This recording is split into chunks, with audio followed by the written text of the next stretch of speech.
Good morning, everybody. Thanks so much for taking some time to be here today, and I hope to give you some information about the particular demographic that I work with, and that's women in middle to upper income areas who are dealing with powerful, wealthy abusers who have a lot of status in the community. You would never guess they had that other dark side behind closed doors. I want to just add a note of hope and encouragement about Sandy, who shared her tragic story about her husband and her child. She is now completing her domestic violence advocacy training, and she's going to come and volunteer for me in my program. And yeah, yay Sandy.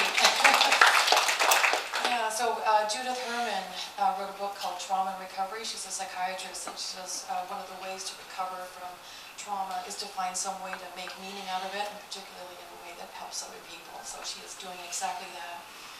So today I'm going to tell you a little bit about the link between domestic violence and mass shooting, or the shootings that we've been seeing in the news lately. Just a few words about that, and then talking about the dynamics of domestic violence perpetrated by people with power and money and influence. And then I'll say a few words about a paradigm that I developed in response to a paradigm called Pathway to Violence, and I flipped it on its head and turned it into Pathway to Freedom for our ladies that we work with. So just a few caveats before I start. I'm a teacher by training, so I'm not a therapist or an attorney, but I do trainings for therapists and for attorneys on this issue. And I am going to be talking about a particular subset of abuser. Lots of abusers have empathy and want to do better and be better. But I'm talking about this small percentage, as Nancy was talking about the different categories of violence. Over and over again, I have ladies who come to my support group, and when I threw out characteristics, and we'll look at them in a minute, of all the partners as described by my ladies, over 1,200 now, over the last 7 years, over time they say, I think we all married the same man.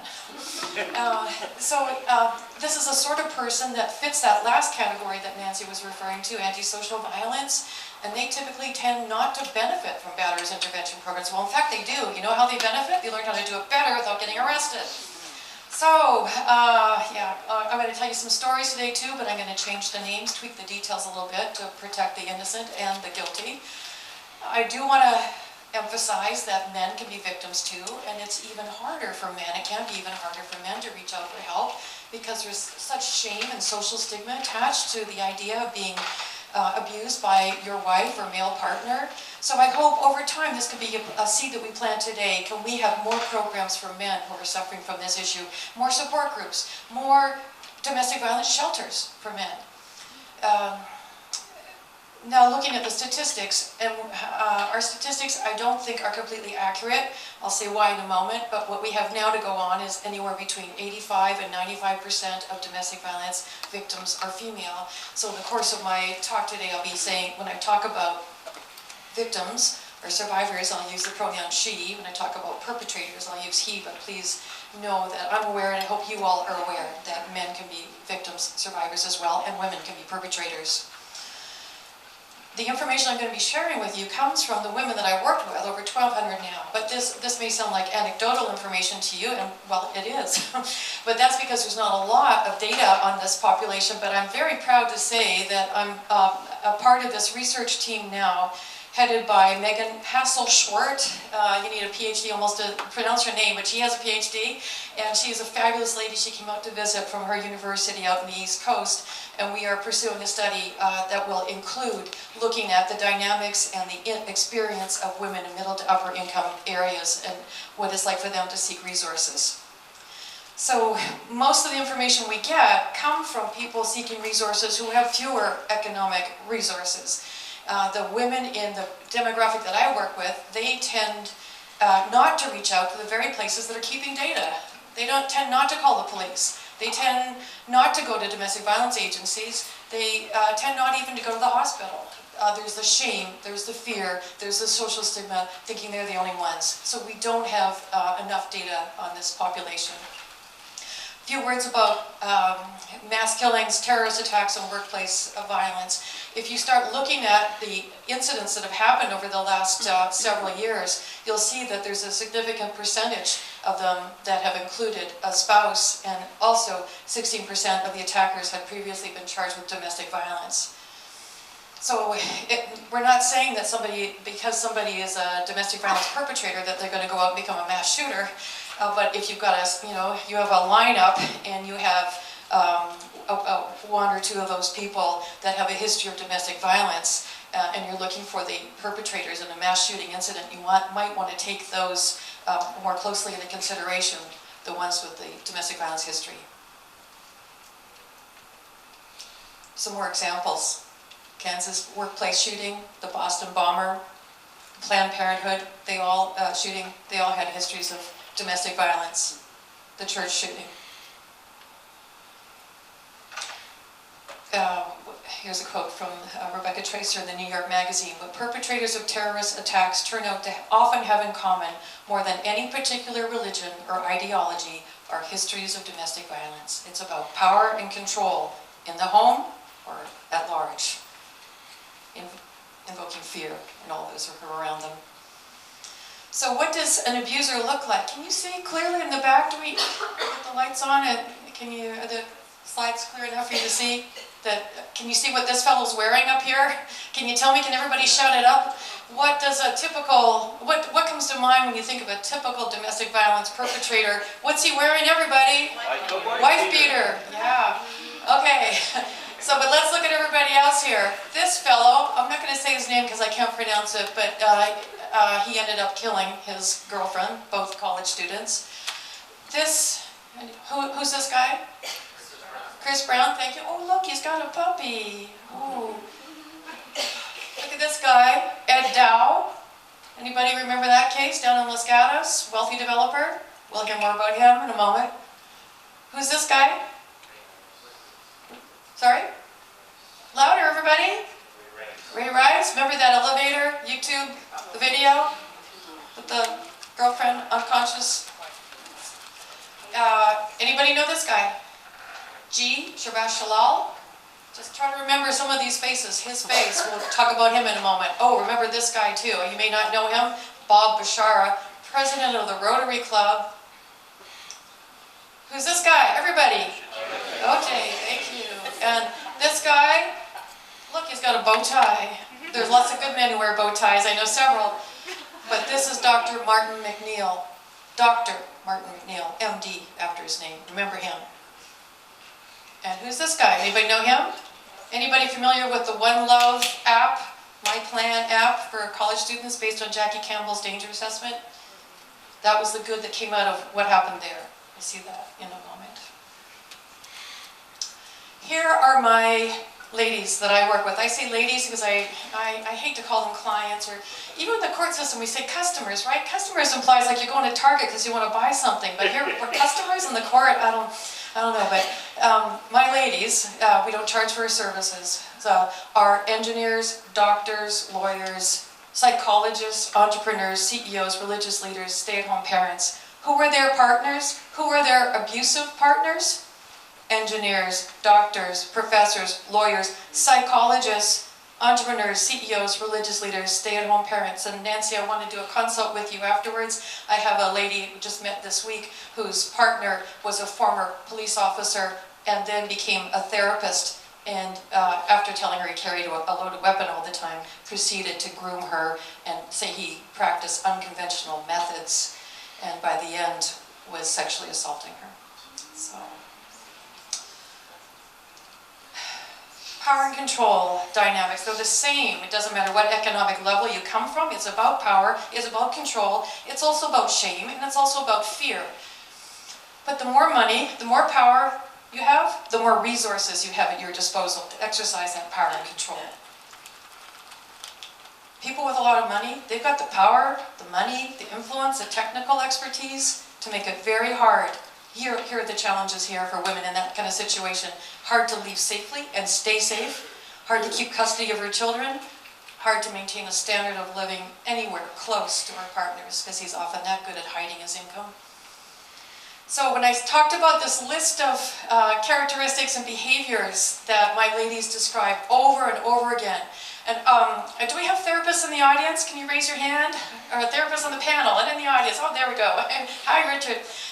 So if you would put all of you, just put your therapist hats on for the moment. We've all seen movies about therapists. When I do trainings for therapists, I list these characteristics and I say, I'm not a therapist, I can't use these diagnostic labels, but you all can, so tell me what you think these folks are based on these characteristics, okay? Let's try this out. Well, they often are, I heard, hey, you're jumping ahead, go to the head of the class. That's one, I want a couple others. Okay, they tend to be highly educated, advanced professional career, positive public image, they really look good on paper and out in the world, they present well in public, often involved in philanthropic work, they may coach their son's soccer team or give to worthy causes. They are charming, they are calculating, they are manipulative. All races represented here. My ladies, if you came to one of my support group meetings, it's like a United Nations meeting. We have people from all over the world, all religions. They tend to define their children in terms of their GPA, their accomplishments, very results-oriented. Here are the things that motivate them. With our ladies, it tends to be love, compassion, respect, negotiation, settlement, forgiveness. With their partners, these are tend to be their core values, the things that motivate them. Sex, money, winning, revenge, power and control. So many of my ladies, when their partners discover that they're leaving and when the relationship is dissolving, their partners say, "This is war. I will destroy you." And then they proceed to enact a scorched earth policy. They also have this grandiose sense of entitlement. It's all about them. They have to be the center of attention. They're very good at convincing other people that their partner is crazy or abusive. We'll see more about that in a minute. So it's very, very important to look at the history, the context, other sources to find out the truth. These are really important ones to consider when you've got your therapist hat on still. They tend to lack empathy, they tend to lack remorse, they tend to lack self-reflection, they tend to lack any kind of moral conscience, moral maturity. They lie easily, they lie often, and they're very convincing. They lie even when they don't need to. It's like they want to keep in practice. They'll include little details in with the lies to make their lies more authentic. So here's one of my ladies. She had a prized aquarium with tropical fish. In a fit of rage, her husband, a physician with a legal background, he got bored with law, then became a doctor. He smashed the aquarium. In the course of the divorce, as he was trying to get a restraining order against her, he showed a picture of the aquarium smashed and said that his wife had done it. So the truth was that the aquarium had been broken and all the tropical fish had died, but he just embellished on it, or changed it to suit his purposes, making it his aquarium and her abusive act.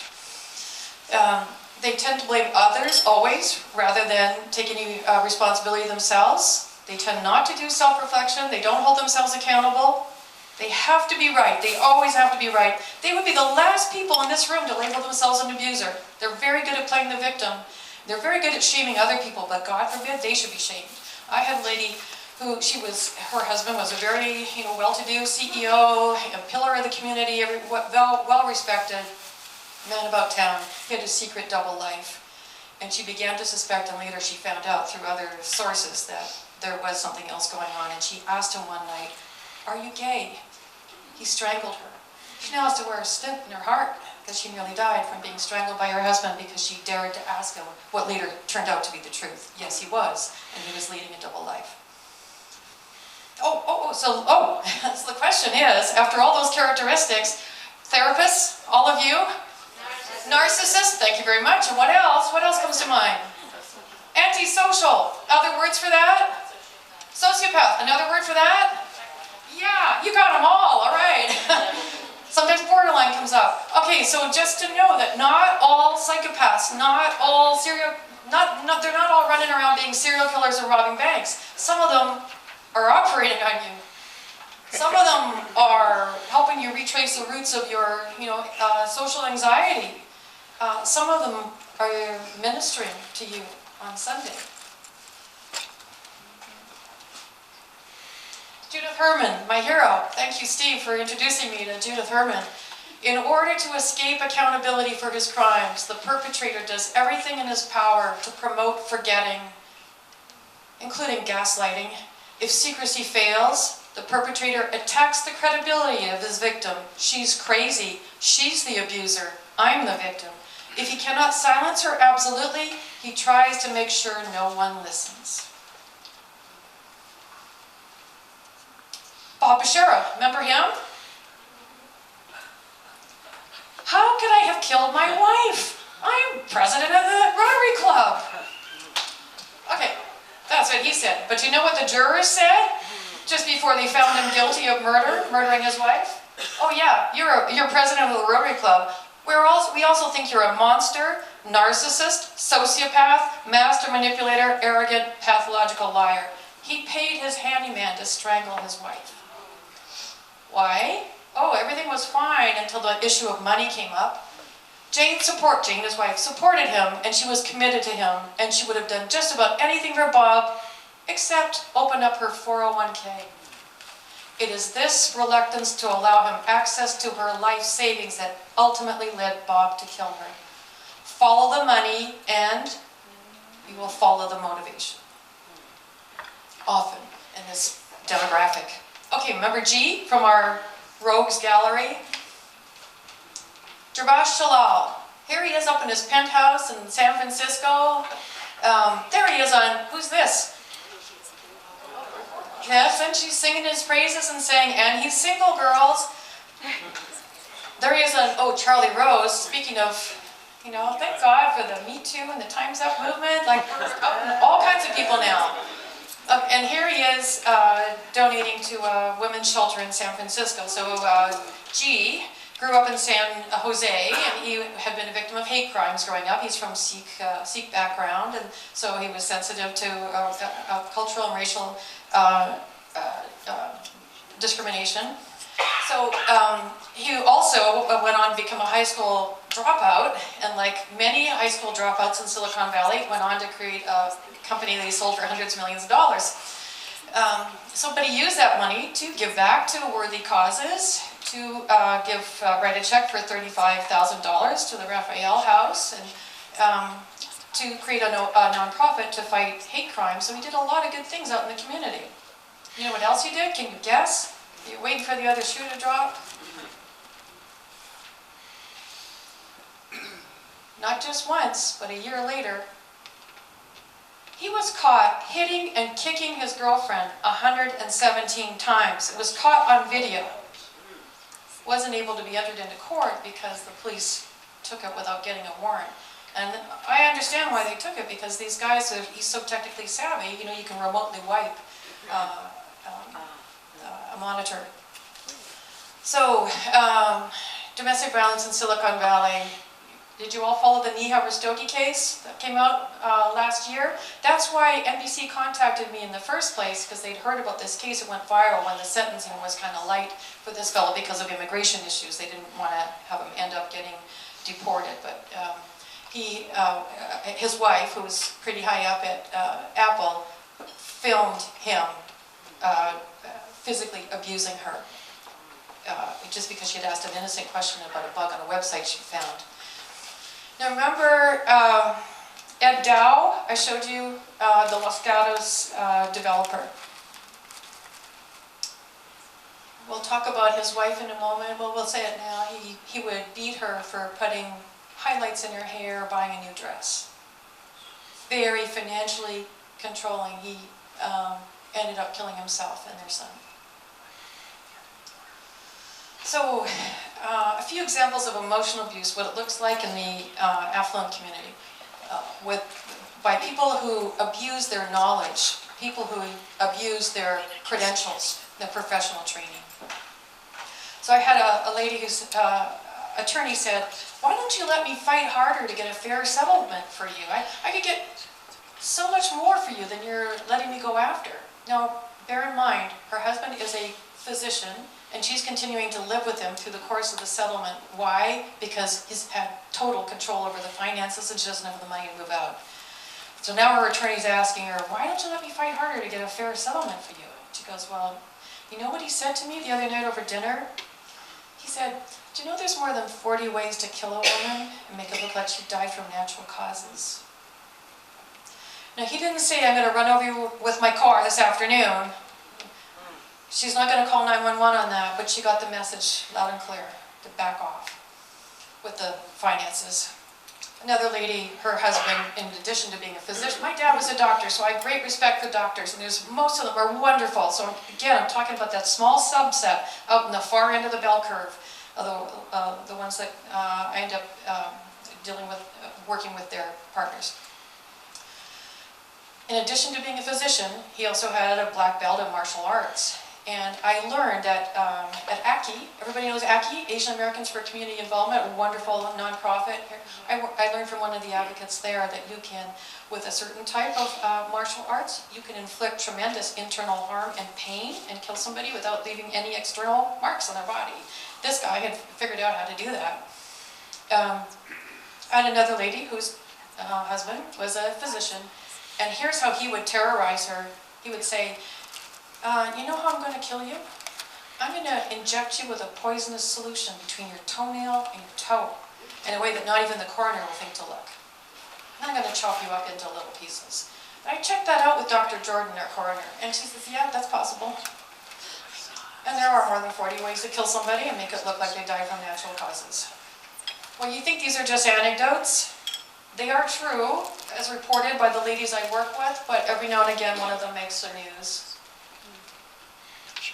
Here's Dr. McNeil. Remember him from our gallery? Dr. Martin McNeil and his late wife. It was an almost perfect murder. He pumped her full of drugs that he knew would be difficult to detect once he was dead, and she was dead. And he used to brag to his mistress that he was able to kill somebody and make it look like they died from natural causes. Well, almost in this case, they did find out what he'd done. And his own daughter said, we're just so happy he can't hurt anyone else. Doctor, lawyer, bishop in his church, murderer. He ended up committing suicide in prison. Oh, let me tell you about the therapist. I developed a term called the engineered restraining order, and another term called the engineered 5150. What do you do with a troublesome woman? Well, if you're Kennedy back in the 50s or whatever, and Rosemary's giving you trouble, you lobotomize her. Well, what do you do today? You 5150 her. Yes, if there's money, if there's resources involved, how are you going to get her out of the way? And make yourself look good, look like the victim, look like you're just getting your partner the help she needs. So one of my ladies calls me and she said, the last time my husband tried to kill me, my husband's a psychologist. He had been chasing me around all night. He had a knife, threatening to kill me. I was flinging plates at me. She was completely beside herself. She called 911. The police came. He got to the police out on the driveway before she did. He said, thank God you're here. So he goes from running around with the plates and the knife to, thank God you're here. My wife's having another one of her psychotic meltdowns. I'm a therapist. I'm very concerned for her safety now and for my safety, frankly. Please help me to help her. I do believe she needs to be on the 5150 hold. Please go in. And they see her traumatized, as Nancy was talking about, just completely beside herself. Unfortunately, hysterical is a term I've seen on police reports.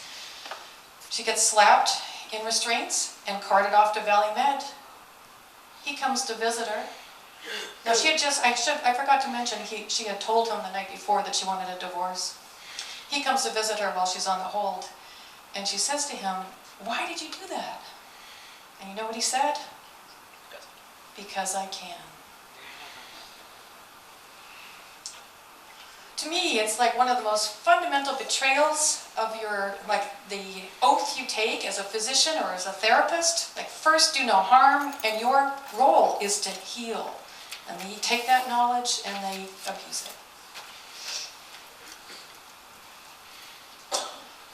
This is a quote. This is from me in the New York Times, and it's about how technology can be used to coerce, control, gaslight, and how people can be made to look crazy as a result of feeling like they are being stalked 24/7. If you tell the wrong person, your husband knows your every move and he knows what you've said in your bedroom, you can start to look crazy. And it's so much easier to believe someone's crazy than to believe all these things are happening. If you look up the article, it's the Sunday New York Times a little while ago. Easier to believe. So there's this principle called Occam's razor. Do you know, like, sorry? Exactly. But you know, if you were to talk to some infectious diseases physician at Stanford, they'd say, oh, you know, when I hear hoofbeats, I think zebras. So sometimes that's a better way to look at things. Yes, she could be crazy, but all these other things could be going on. Does she truly have something organically or something going wrong with her brain? That's a possibility. But I have had so many women end up on 5150 holds. The last one just happened last week. She was pregnant, and then she gave birth, and then her husband was being so cruel to her, keeping her up all night and ranting and raving at her, and she just had a cesarean section, and she was forced to do all the things for the baby while he was threatening and coercing her and ganging up on her, and she had a total meltdown, and he runs next door and says, my wife has postpartum depression. I think she needs to be on a hold. The police come, they see her just beside herself. She ends up on a hold in a locked seclusion room, not able to breastfeed her baby. They wouldn't even put the baby in the ambulance with her.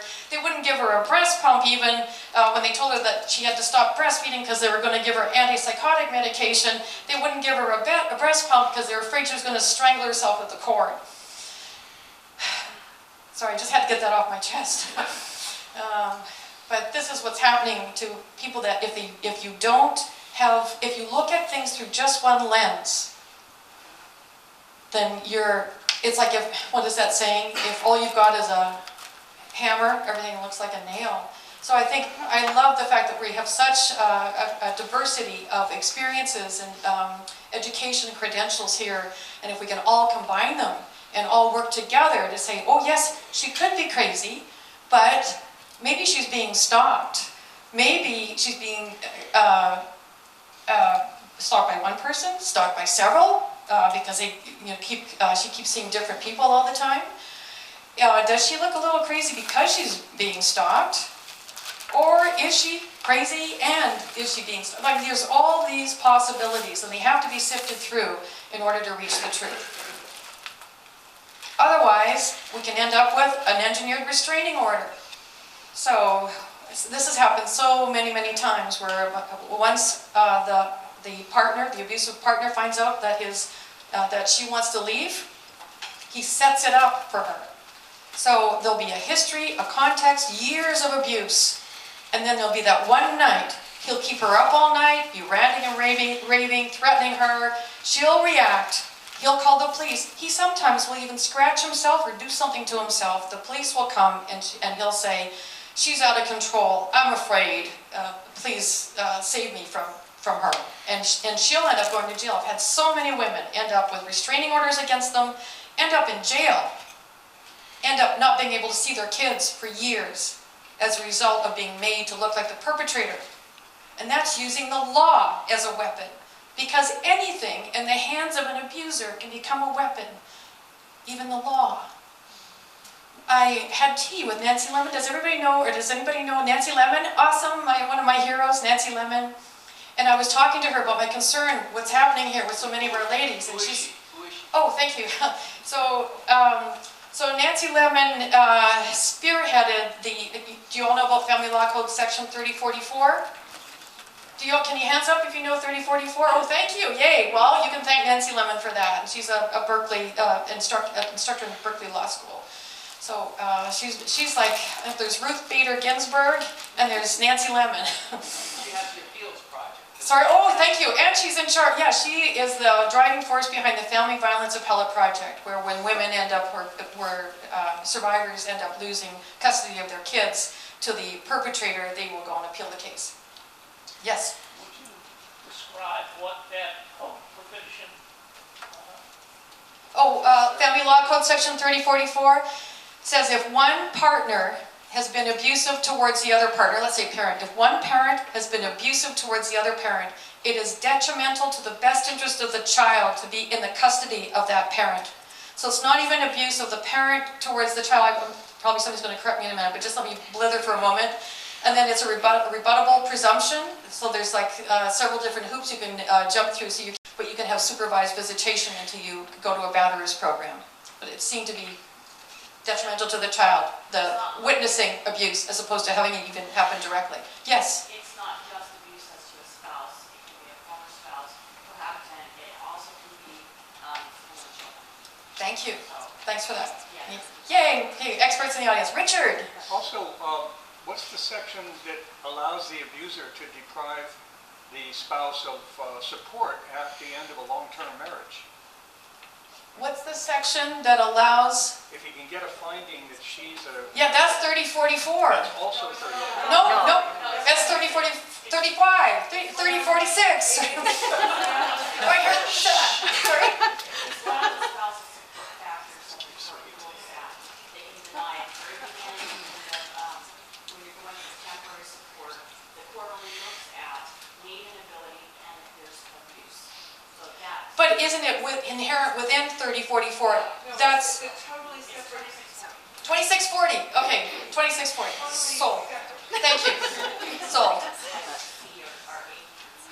Awesome. Thank you. All right. I better be on my toes. Okay. I want to make sure we heard the question correctly. Was your question whether there is a section in the law that allows an abuser to cut off victim of spousal support, or the other way? My best understanding is if the abuser can get a finding that his long-term wife is abusive. I have a case right now. There was an abuse event in 2014. Presently, there were 3 days of text against a recent restraining order. Abuser is trying to say she is a chronic abuser based on that pattern and using that to get out of his obligation for spousal support in a 26-year marriage. So if he can get a finding against her, he is absolved of his responsibility and she is not eligible for spousal support. Is that correct? Well, that's been my experience. Now, that may go contrary to what you're hearing, but that's what I hear many ladies saying. Because there was a 3044 finding against her, her husband was not paying her spousal support. That's what they've been telling me. It's actually Family Code 4320, and it's... Okay. So folks, maybe, yeah, we'll let the attorneys battle it out afterwards, but you get the idea. If many times perpetrators are using the law as a way of getting out of their duty to pay spousal support. Okay, thank you. Thank you for your comments. So here's what's important to take a closer look to see who is really telling the truth here. With so many of my ladies who've ended up with restraining orders against them, they're coming to my group, and they were coming to my group before they got the restraining order. Sometimes they come after, but they're coming for support, for solidarity, as a road to recovery through the abuse that they've been through. Many victims tend to minimize the abuse that's done to them over time. It's a way of coping and surviving.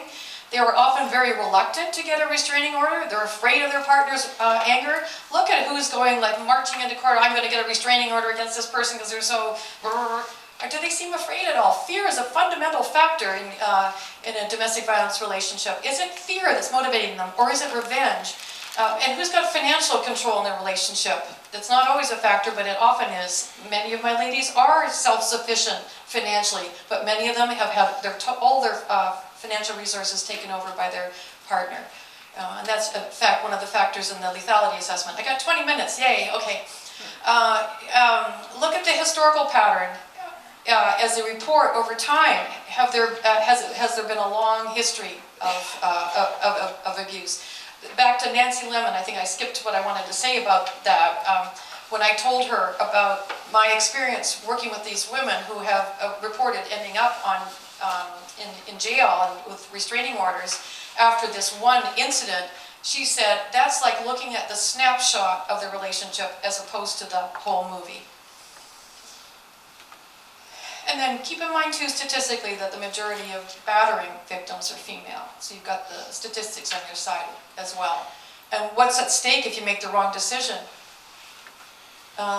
Many of them go on to abuse their children as well. Anybody that they perceive to have less power than they have. And they're much more likely to beat their children. And they're more likely to be an incest perpetrator as well. There's a lot at stake here, making the right decision. Oh, here we go. It came up. Awesome.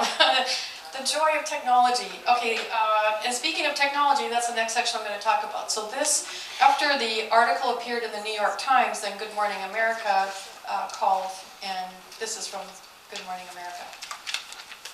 Let's turn to our GMA cover story, shall we? Those new concerns about smart home technologies like thermostats, locks, and lights being used as tools of abuse. It is a story we first spotted in the New York Times. ABC's Ariel Reshef is here with more on this. Good morning, Ariel. Good morning to you, Cecilia. Good morning, everyone. This is truly disturbing. Imagine your thermostat kicking up to 100 degrees. Music suddenly blasting in your home, your door locked remotely. These are just some of the new ways experts say domestic abusers are terrorizing victims.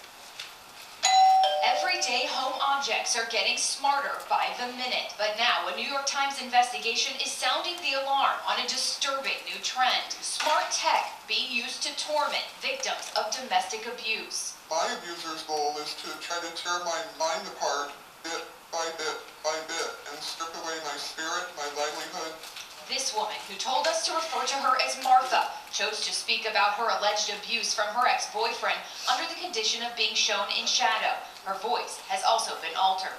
The intellectual fatigue is so difficult to convey, not knowing which phone to check voicemail from, not knowing if my business accounts are private or not. Stories like Martha's are not uncommon, according to Ruth Patrick, who runs a domestic violence program in Silicon Valley. I had one lady whose smoke detectors had hidden cameras in them. Another lady had electronic locks on her door, and she was literally a prisoner in her own home. They can use these devices now to harass the other individual, whether it's changing the temperature, if it's hot outside, making sure that the air conditioner's not working, or turning the lights on and off, or the TV, changing the channel. To show how harassment like this can happen, digital forensic expert Brian Hill drove a few miles from his home and then tried to turn on the smart lights in his living room. With the click of a button, turn the lights on, turn the lights off. Hill, who has worked with victims of domestic abuse in the past, says there are simple steps you can take to protect yourself and your home. Log into their accounts and reset their passwords. Logging into their wireless router and resetting that as well. And then manually resetting all of the devices. And we reached out to the organization that represents the U.S. wireless communications industry, but did not hear back. But Cecilia, our forensic expert says there is one more very important thing you can do. Reset those security questions like, what's your mother's maiden name, to someone else's information so a potential abuser can't answer those questions. So invaluable, those tips, Ariel. Thank you. Well, hey there, G. So the use and the abuse of technology. Let's talk about that a little bit. When you're in your car, if you have OnStar, it's watching you. This device up here, actually Nancy Lemon told me about this lady who was literally a prisoner in her own home. There were passwords, passcodes put on the locks on their gated estate and the gated in their home, and the codes were changed every day, so she couldn't get out. Another lady wondered, how is he able to get the information no matter what new phone I buy? He's able to, when I'm out in public, if I see these strange people and they seem to be holding something like a walkie-talkie, and then all of a sudden my calls are being jammed, and he's listening in on my calls, and sometimes preventing me from calling altogether. This is called a gossamer, and it's not supposed to be available to the average person, but we're not talking about the average person, the average citizen. This is something that can act like a cell phone tower and suck identifying information out of any phones in the neighborhood. One of my ladies being pursued, stalked by a drone. There's no laws really regulating drones, very few nowadays, and so even those can be turned into devices that terrorize. Another lady, her car door kept being opened and unlocked and locked and unlocked. There's a key fob that you can get that can unlock lots of different car doors and garage doors. One of my other ladies, she was from Los Angeles originally and moved up here, escaping her husband, and she's in the Bay Area. She has a voice-activated command system for her GPS in her fancy car, which she calls a computer on wheels. And she is using that voice command to say, you know, take me to somewhere in the Bay Area. It's overridden by her husband's voice taking her back to LA. Try explaining that to a police officer. Yeah, sure, lady. You can listen in on your, if you've got the right malware on the phone, you can listen on to your partner's conversations. One of my other ladies, her husband bought her a Tesla. He's got a different type of car altogether, but she notices that the most popular app on his phone and desktop is the Tesla app. He's monitoring her in real time everywhere she goes. Every now and again, her doors are unlocked, locked, unlocked, or the horn is honked. Got all kinds of cool things you can do with the Tesla app, including harass, terrorize your partner.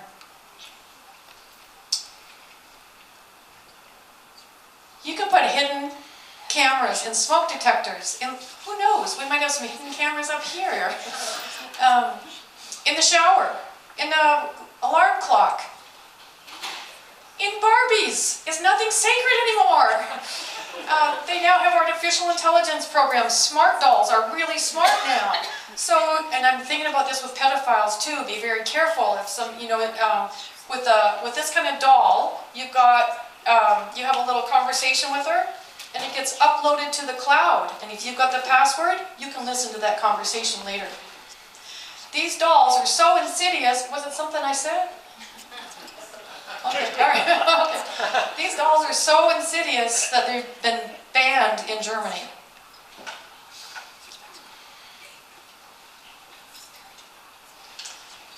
Other types of technological abuse, hacking into somebody's Facebook page. This was Rosalind Policarpio. She was a McAfee employee and a nurse murdered by her partner in 2017. After she left him, we talk about how dangerous it is after you leave your partner. Here's her Facebook page. Rosalind, I am cheating whore, Policarpio. You can bet she didn't write that. I've had many of my ladies whose websites, whose business websites have been hacked into. Stalking, monitoring their partner's whereabouts through technology. Very, very dangerous. So this is an important statistic. It's not like 80% of stalking victims end up getting murdered. It's like when you couple domestic violence with stalking, 80% of domestic violence victims who've been killed have been stalked prior. Sometimes you think your every move is being watched, because it is. Financial abuse, controlling her access to funds, putting her on an allowance, punishing over spending, stealing bit by bit money out of the joint bank account. If you were to do that with an employer, what's that called? Embezzlement. But you do it in a marriage, and what's that called? Community property. Yep. Legal abuse, using the court system as a way to continue the abuse. Abuse by proxy.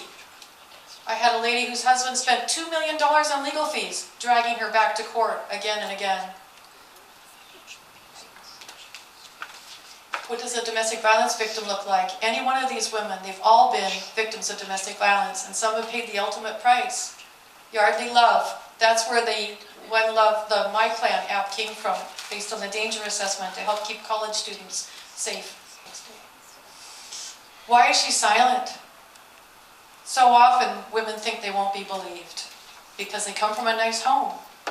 It's not supposed to happen in affluent areas. And what if they do reach out to the police? Nancy talked about PTSD and traumatic brain injury and the way it can impact your ability to present. The trauma itself can cause them to leave out important details or tell their story all, in a non-sequential way. That can impact their credibility. And if they do call the police and take action, there's so many things at stake. They're afraid of losing their children. They're afraid they won't be believed. There's tremendous shame. They're often financially dependent. They're afraid of losing everything, including their life. And as we talked about, the danger increases after leaving. The most dangerous time, and over 70% of all reported incidents of domestic violence happen after a survivor leaves. And Susan Weissman talks in her book, Not to People Like Us, about the population that she deals with, similar population. The more money that their partners had, the more afraid for their lives they were. 3 minutes? What happened? I thought I had 20. Okay. So, okay.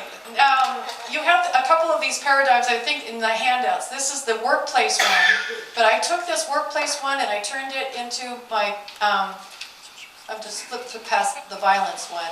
Watch out for threats. Take them very seriously with an intimate partner relationship. Before a woman wakes up to the fact that she's in an abusive relationship, there's a process that happens. There's red flags that appear. He's being controlling. He's telling her what to wear, whether or not to take that job promotion. He's starting to undermine her confidence over time, criticize her on multiple levels. She tends to forget, to minimize, to deny, but over time the red flags become impossible to ignore.